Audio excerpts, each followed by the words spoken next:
Hey guys, Chris the Ultimate Recycler. Welcome back to the channel. I'm back at the shop tonight. Christine's just gone home. I thought I'd do another unboxing. I haven't done one for a while, and even though you've been watching recent videos of mine of all the clutter in my shed at home, the very next thing I do is grab a box from the storeroom at the shop. But it's all got to be done, and well, it all needs to be done eventually. There's no rush, but I'm enjoying unpacking it. Hopefully you guys are enjoying seeing what I unpack. This box here has been items that are wrapped up in old newspaper. It's not tools. I know one item in here, and that you would have seen the thumbnail. That's a motion lamp, and they're pretty cool items. I'll get that running for you in a minute. We're going to unwrap the rest of it. It could be china, it could be pottery. I don't know. They're treasures. At least they're what I considered treasures probably 15 years ago when I put them into storage. So I don't even remember what's in here. Let's have a look together. This is unboxing at its best because we're both discovering it together. There's a fair chance that I won't remember ever owning some of this stuff, but I do certainly remember this motion lamp. And it's a fairly early piece. It's complete and it was operational. Hopefully it's been undamaged. Looks okay, it's very dusty. It's been stored for a long, long time. So we'll set that up in a minute and have a bit of a talk about what it might be worth. All right, so here's the rest of the motion lamp. There's not much involved with them. It's got a nice old original cord, Bakelite plug. It would probably date to the maybe 40s. Bit Art Deco with the ball feet. Let's get that, oh, the cord's going underneath other things. All right, we better unwrap some of these presents. This one looks like some sort of pottery bowl. It is. Oh, I thought I'd got all my Australian pottery out. Interesting. It's Australian pottery, but all you Aussie pottery collectors probably will not recognise it. You might have a guess and say, oh, maybe it's Remude or Mashman or McHugh, but it's neither of those. It was made in Sydney, and I can show you the base, and it was signed DW. I think you'll get a focus on that. Some of these I had were dated, and I don't remember if there's any others in here, so perhaps I'll check first and I'll get back to you on the origins of this pottery bowl.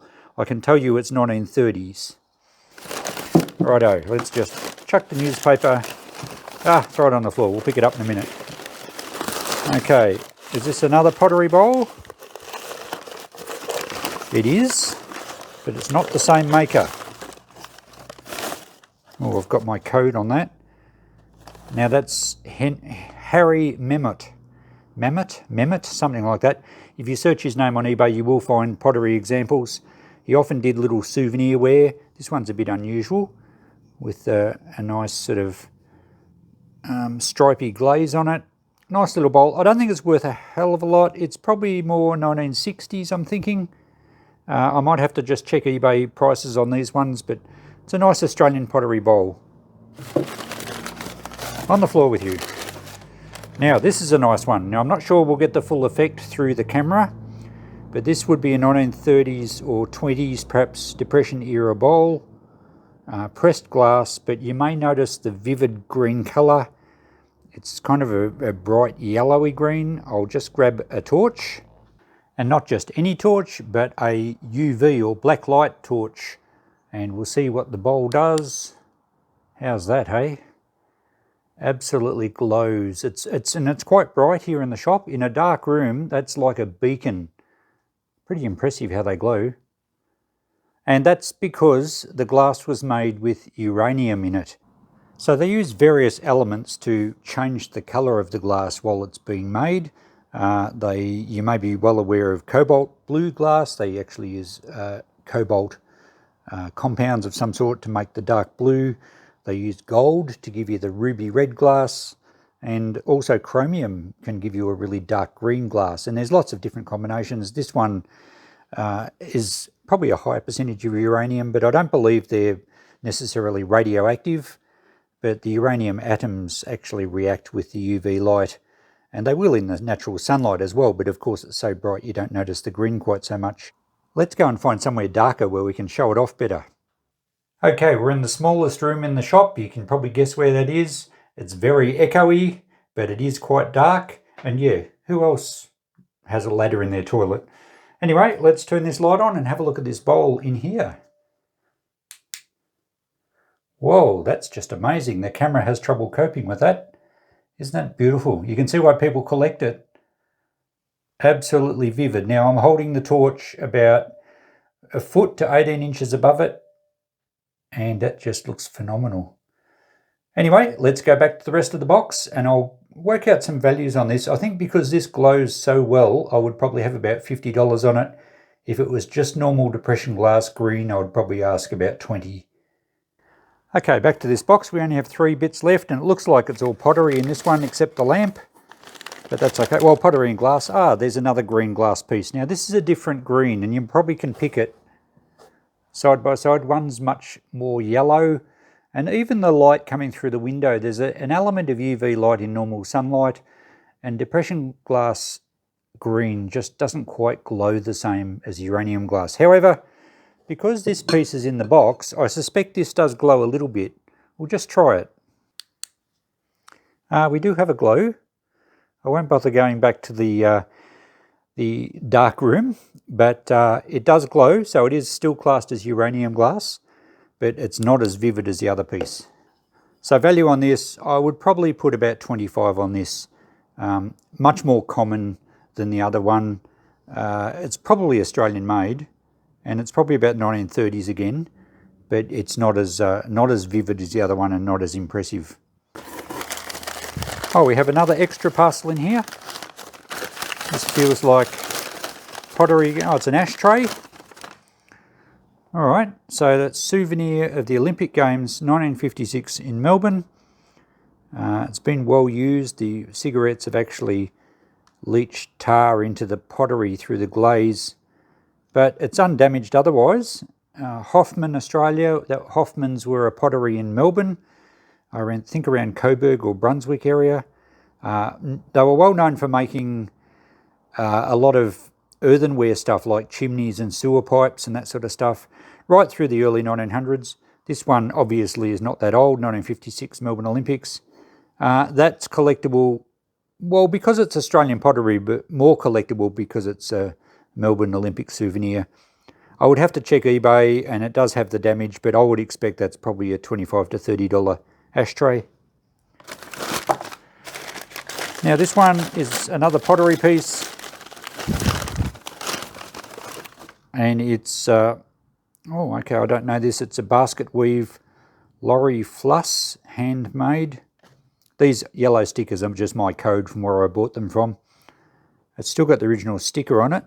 I would have to check that name. I don't know how collectible they are. I assume it's Australian. So I'll get back to you with the price for that one. I must have researched it initially and put it away because I thought it was better than just a $5 piece. It's undamaged. We'll check that one out soon. And the last one is quite heavy.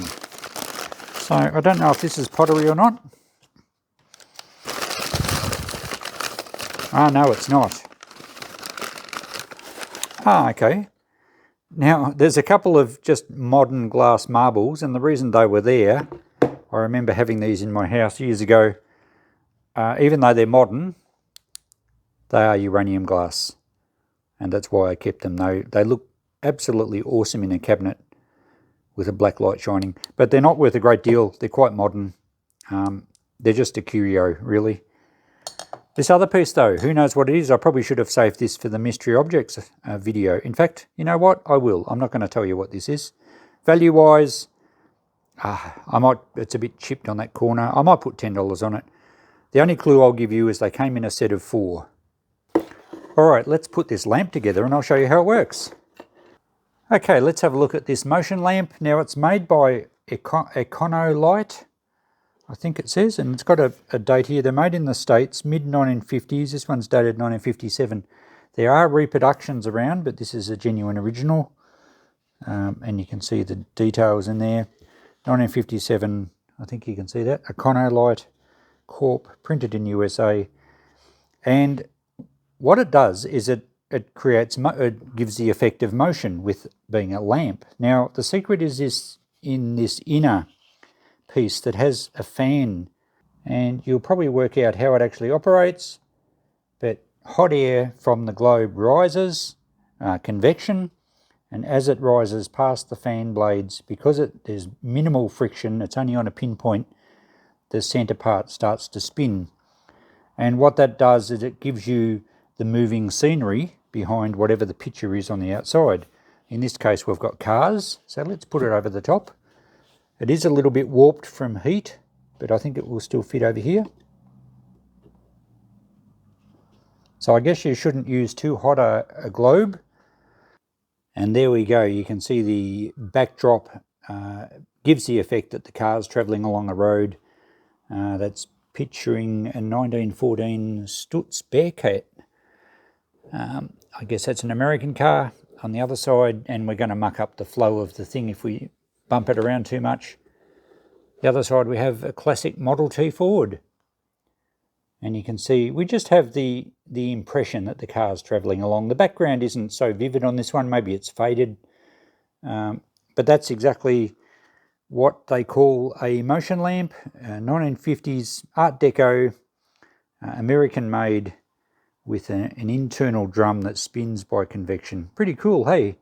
Now, I've seen a lot of them around over the years. They do get damaged a bit because of the heat, and also if they're affected by the sun, that'll really knock them around. Value-wise, I'm not sure, I haven't checked them recently. They used to bring a few $100s. And as I said, there are reproductions around now, so you'd have to be a bit careful. But I think you'd pick an original pretty easily. Check that it's got the old cord and a Bakelite plug. And really, with many reproductions, if it looks too perfect and doesn't have any signs of aging, it probably, you know the old saying, it's too good to be true. This one's got plenty of age marks to the metalwork there. The old cord, but it's still safe enough. And that's pretty cool. So I'd probably value that at around about 175 to 200. I'd have to check eBay. I'll get back to you on some values to finish up this video. So here's the infamous notepad, and we have a grand total here of $435 for really not much stuff. And I'm going to have a lot more boxes of pretty good treasures come out once I finally get into my storeroom and my emergency storage shed, because a lot of stuff I had in the shipping container was pretty good stuff. So I hope you find it interesting. Fairly short video because not a lot of stuff involved. Let me just check the prices with you. The motion lamps, I did see some online that were getting up around $400 to $500.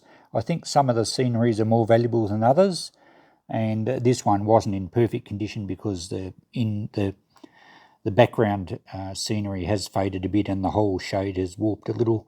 But still, we've put $195 on that. The DW bowl, I'll explain the DW to you just in a tick. I valued that at $40.